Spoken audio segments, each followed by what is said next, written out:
So I'm watching Best Ever Food Review Show when they interview Okomoto Kitchen, an anime-inspired Japanese food truck, when they showed me this animation on screen for their curry katsu sandwich. As soon as I saw this, I knew I had to make this sandwich. I had visited Okomoto Kitchen before when I was at Anime Expo a couple of years ago. I actually bought this same exact sandwich and I gave it an 8 out of 10. But I never wanted to make it until I saw this video on Best Ever Food Review Show. And here is the reason, my friends. I've been working on my own recipe cards that look like Yu-Gi-Oh! /Pokemon / Magic the Gathering cards. As soon as I saw that animation, I knew I needed to put this together. And the best part, I have a curry card, a katsu card, and a ramen slaw card. I'm gonna bring all of these together so I can finally make this anime katsu curry sandwich. Now, when the chef was making the sandwich, she had just used a little bit of cabbage, but I'm gonna one-up it just a little bit. I love the tangy ramen slaw card that I have, and that immediately came to mind. So all I need is 2 cups of shredded cabbage, a couple of tablespoons of chopped peanuts, about a tablespoon of sesame seed, that all just goes right in here, 2 green onions that I've already sliced up, look at this, mise en place, 3 tablespoons of rice wine vinegar, and 2 tablespoons of mirin. I like putting a little bit of my ramen seasoning in here as well. Lastly, crushed up ramen. I'm gonna give this a quick toss, and this is gonna marinate for the next like 30-40 minutes while I make everything else. Lastly is some salt. I'm also gonna add some black pepper to taste. You can make this a little salty or a little less saltier, totally up to you. Give this a nice toss to make sure it's all fully combined. Give this a giant bite. Oh, I'm so hungry, I haven't had breakfast yet. Nice. This goes in the fridge until we need it. Next is the curry. My curry recipe is fairly simple. I'm throwing in a couple of tablespoons of oil here just to get it nice and warm. And then I'm gonna start firing everything off, which I've already prepped out. This is all of my mise en place I need to make this curry. This is based on the curry card that you can get in Cooking with Chaos as well. But here's what I found really interesting. Chef Chizuru said that her curry recipe takes about 3 days to make. I would love to know the process that goes behind a 3-day curry. Is it cooking the vegetables for a long time? Making your own chicken broth could potentially take quite a bit of time, but I've never seen it go for 3 days. I'm just genuinely curious as to what entails making a 3-day curry. My curry is closer to a 30-minute curry, admittedly. Into my large pot, I'm adding in about a half an onion that I just roughly chopped. You don't need to do anything too fancy with this onion. After about a minute, I'm adding in 1 clove of roughly chopped garlic, and then honestly, a whole bunch of spices that I can't remember at the top of my head, so I'm gonna put them on screen for you. But there's about 9 of them, and we're gonna put them all right here. Right here, look, it's fancy. These are gonna go straight on top of the onions and garlic. Turn this heat down a little bit. Now I'm throwing in about 3 to 4 tablespoons of whole butter. This is unsalted butter, always unsalted butter. You wanna salt it yourself. Never let the butter determine how much salt goes into your food. Turning this down to a medium, and I'm just cooking this butter down so it gets nice and melted. And this is gonna be the start of our roux for our Japanese curry. What I found interesting about Japanese curry is that it was actually introduced by the British, and the British got their curry ideas from India. But the British curry is actually very, very mild because people in the UK can't handle any kind of spice. What I find interesting about Japanese curry is that they took this same curry and they adapted it to their own tastes. So a lot of the times, Japanese curry is gonna have this sweet, salty, and kind of spicy taste to it. A lot of the time, Japanese curry is sweetened with fruit, something like an apple, but in this case, I'm gonna be using sugar instead. Now with the butter melted, I'm throwing in a couple of tablespoons of flour. I'm not adding in all of my flour because I want to determine how much I actually need to make this roux. Once it all looks kind of mushy, you can kind of see how it's all coming together like this at the bottom of the pan. Scrape the bottom of the pan as well as I can. I'm gonna add in another tablespoon of flour. I am kind of eyeballing this. I want this to become a little thick. This way the onions kind of stick together, and that's how I know I can get my curry thick enough. After another 30 seconds, this is what it should start to look like. You can see it's kind of clumped up together. It holds up fairly well.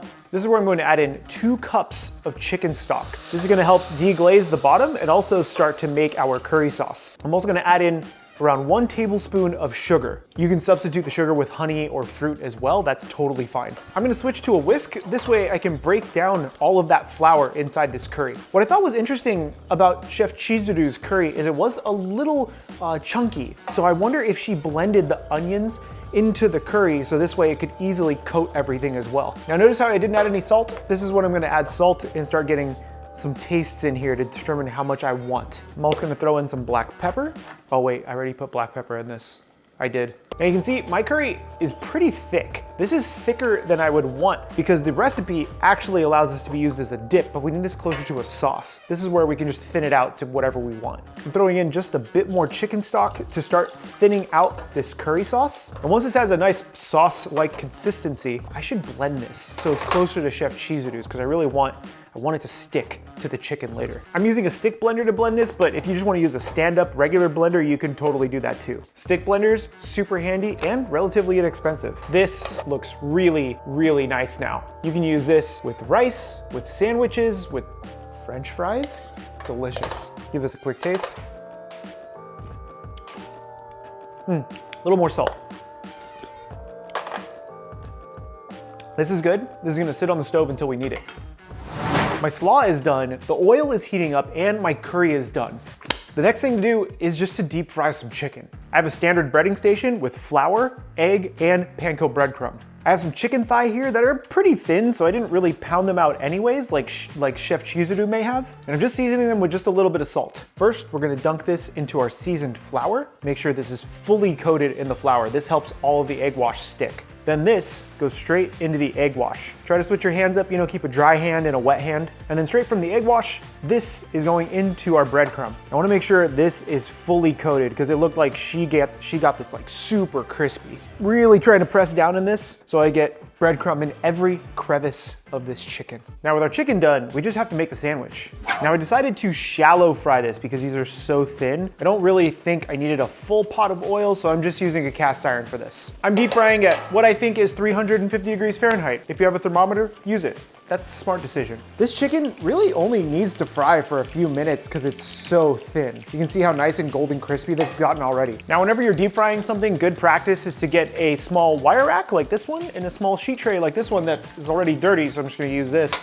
This way I can drain the oil from this chicken once it's done. Oh, that's looking nice. This is looking very G-bad, my friends. Look at that chicken. Fried chicken for breakfast. And after a few minutes, my friends, this is ready to go. I'm gonna take this out of the oil, make sure I get all of that grease, as much as I can, off of this, because you're not really gonna wanna eat that. I saw one place in Seattle where they had taken the chicken, or it was pork in this case, and they stood it up, but I can't do that, so I'm gonna lay it down. Standing it up actually drains a lot more oil because it doesn't settle in any way. I'm gonna season this with a little more salt, and this beautiful, beautiful chicken is ready to be turned into a curry katsu sandwich. I don't know why I wanted to make this, but as soon as I saw it, I had to have it. Last thing to do is get the bun nice and toasty. So I just have a regular pan here and a little bit of butter going onto the bottom of it. I couldn't find brioche buns like Chef Chizuru had. For whatever reason, no one carries brioche buns, but I have these Hawaiian burger buns, which are pretty similar. Nice and eggy, a little sweet. I'm gonna toast this up. After about a minute, the buns should be toasted. That's it, just a nice little toast on there. How's this one looking? This one didn't toast as well, but we're gonna take it. Now it's time to plate this bad boy up. Now I'm gonna plate this up on another cutting board. This way I can cut it and then transfer it to a plate, because I think it's gonna be a little messy, but it's gonna be amazing. Now Chef had used a little bit of mayo, and I don't know if it was Kewpie mayo, but I'm using Kewpie mayo. Just a little bit on there. Give this a nice spread, nice and even. She does the cabbage and pickled onions on the bottom. Admittedly, I'm not doing pickled onions, and I have a reason for that. This cabbage has a good amount of rice vinegar. I don't think it's really necessary to use pickled onions and something like this that has vinegar in it. So instead, I chose an all-in-one, and it has ramen in it. Oh, that's a lot. Now, Chef had said explicitly to not dunk the entire piece of chicken in. This way it stays nice and crispy on one side. So I'm going to take my chicken and I'm going to dunk it just as carefully as I can on that one side. Hopefully I did a good job. Then this, oh baby, let's go. Now what I found was interesting is she put some Gouda cheese onto this. I didn't have sliced Gouda, so I kind of just chopped up some Gouda in a brick. But don't worry, because we got fire. That is a nice melted Gouda. Now the last thing Chef Chizuru had done was dunked the bread into the curry, but I don't think I can get that same motion because my bun is a little bit thinner than hers. So I'm just gonna use a ladle, just do a little one of those. Make sure it's nice and sloppy on there. Then we top it. And this, my friends, is why I shouldn't be watching best ever food review shows first thing in the morning before breakfast. Look at this monster. Oh my God. Now, one thing they didn't do at the food truck is cut this bad boy in half so you can see the inside. A lot of the time, this has to do with speed. If you're just trying to get food out at a food truck, you need to be pretty quick. So sometimes just putting the sandwich in a boat or a paper plate or whatever is gonna be the move. But I wanna show you guys this cross section. You ready? Look at that. That is, oh my God, I'm just looking at it through a camera. I haven't even seen it yet and it already looks. The reason why I really wanted to do this is because I'm starting a new series that I don't know what to call yet, but basically I want to make anime-based menus for food trucks. And I want to make them here and then serve them to friends. Maybe this will be one of the Naruto versions because it's ramen and curry, Rock Lee and Naruto sitting in a tree. I'm not going to finish the rest of that. Cheers.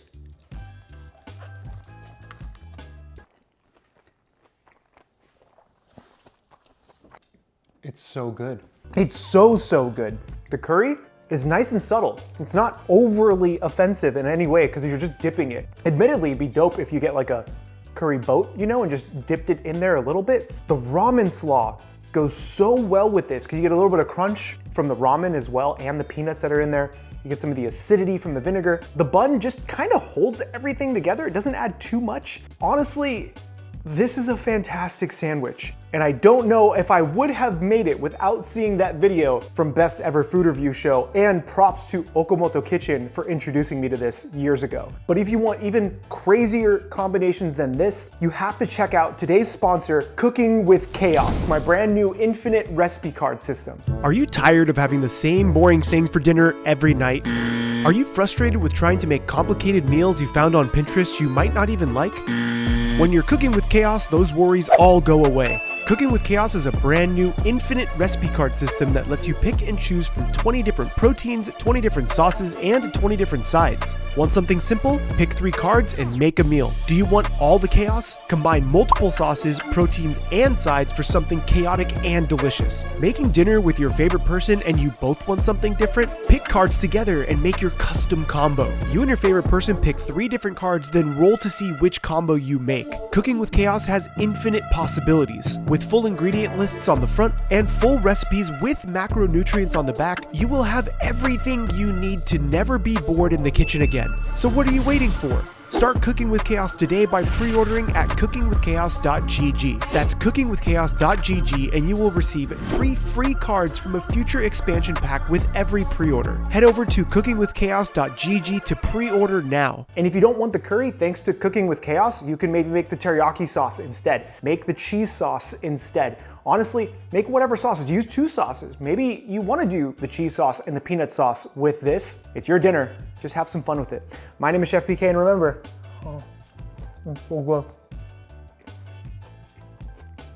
keep playing with your food.